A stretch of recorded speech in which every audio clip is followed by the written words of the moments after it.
When you hear the term blue chip stock, you probably think safe. It's seen as the ultimate safe bet in investing. But is it really? Today, we're going to dig in and ask if these market giants are truly a fortress for your money or maybe just a relic of a bygone era. Let's find out.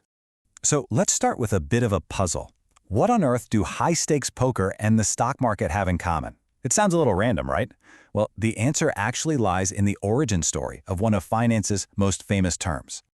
I want you to picture the roaring 20s. There's a guy named Oliver Gingold who works for Dow Jones, and he's watching the stock ticker, that old tape machine. He sees all these stocks trading for hundreds of dollars a share, and he has this flash of insight right from the poker table. The blue chips are always the most valuable ones. So he just starts calling these expensive stocks blue chips. And believe it or not, a legend was born. That casual observation about price has really evolved into the gold standard for corporate reliability. So today, a blue chip is a household name. It's a financially sound leader in its industry with a long history of solid performance. These are the heavyweights that anchor the major indices like the Dow Jones Industrial Average and the S&P 500. Okay, so we know what they are, but why are they considered so safe? Let's take a look at the actual blueprint for what creates that security. Now, don't think of these 5 features as just a checklist. It's more like a reinforcing cycle, where each one feeds the next. See, market leadership drives profitability. That profitability allows for consistent dividends, which in turn attracts more investors and builds a massive market cap. All that success earns them great credit ratings, which then solidifies their leadership even more. It's this incredibly powerful feedback loop of stability. But if there's one secret ingredient to their long-term safety, it's this concept, which was popularized by Warren Buffett, the economic moat. And you should literally think of it like a castle's defensive ditch. It's this durable, competitive advantage that protects the company from all the rivals trying to storm its walls and steal its profits. And these moats, they come in a few key forms. You've got brand strength. That's the reason you'll pay more for a Coke. There's a cost advantage, how Walmart can pretty much always be the cheapest. You've also got high switching costs. Think about the absolute pain of trying to leave the Apple or Microsoft ecosystem.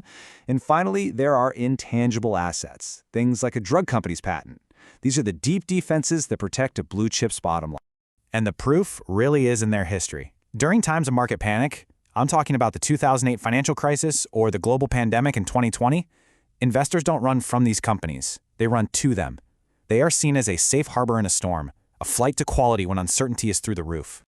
Okay, so they seem invincible, right? A huge brand, a deep moat, a history of success. What could go wrong? Well, what happens when those moats dry up? Let's talk about some of the giants who fell. And this brings us to the most crucial question of all. Once a blue chip, always a blue chip. I mean, is this a title you can just earn and hold on to forever, no matter what? The story of Kodak is just such a powerful cautionary tale. In 1975, they literally invented the future, the digital camera. But management was so afraid of damaging their incredibly profitable film business that they hid it away. They were protecting the present at the expense of the future.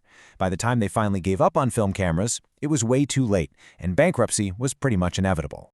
And Kodak isn't some isolated case. Just look at General Electric, a founding member of the Dow, which got tangled up in its own complexity. Or Sears, which just slept right through the e-commerce revolution. Or Blockbuster, which famously laughed Netflix right out of its office. The common theme here is complacency, this fatal belief that their moat was just too deep for anyone to ever cross.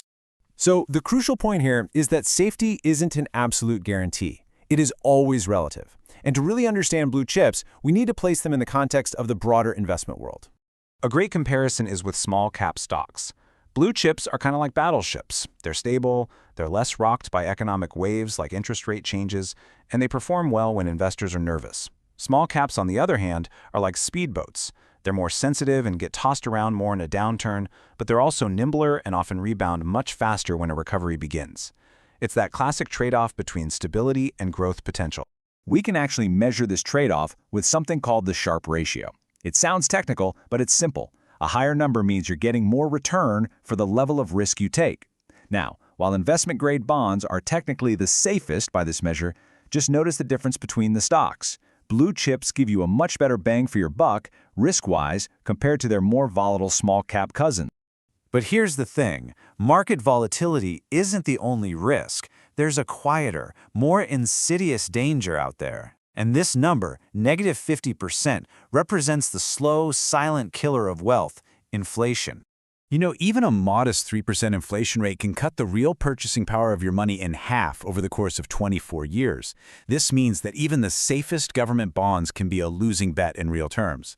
It's a powerful reminder that true long-term safety isn't about avoiding risk entirely, it's about taking the right kind of risk. And that means you need a growth component, which is exactly the role that high-quality equities are designed to play. So after looking at the history, the strengths, and the silent risks, what's the big takeaway here? Let's distill it all down to a modern playbook for what truly makes an investment safe. Okay, first, a quick but really important clarification. In the startup world, you're going to hear about something called a SAFE agreement. Please don't be fooled by the name. This stands for Simple Agreement for Future Equity, and it is the functional opposite of a safe blue-chip stock. It's a high-risk bet with no dividends and no immediate ownership. The name is just a name, so let's not confuse the two. So here's the bottom line. In today's market, true safety isn't just a label. It's built on 3 pillars. First, financial resilience, a balance sheet that's like a fortress with robust cash flow and low debt. Second, operational dominance, that powerful economic moat we talked about.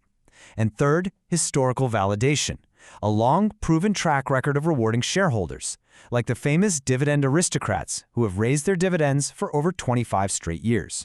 And that brings us to our final thought for you to consider. The stories of fallen giants like Kodak and Sears teach us that past performance is no guarantee of future results. The definition of safe is not static.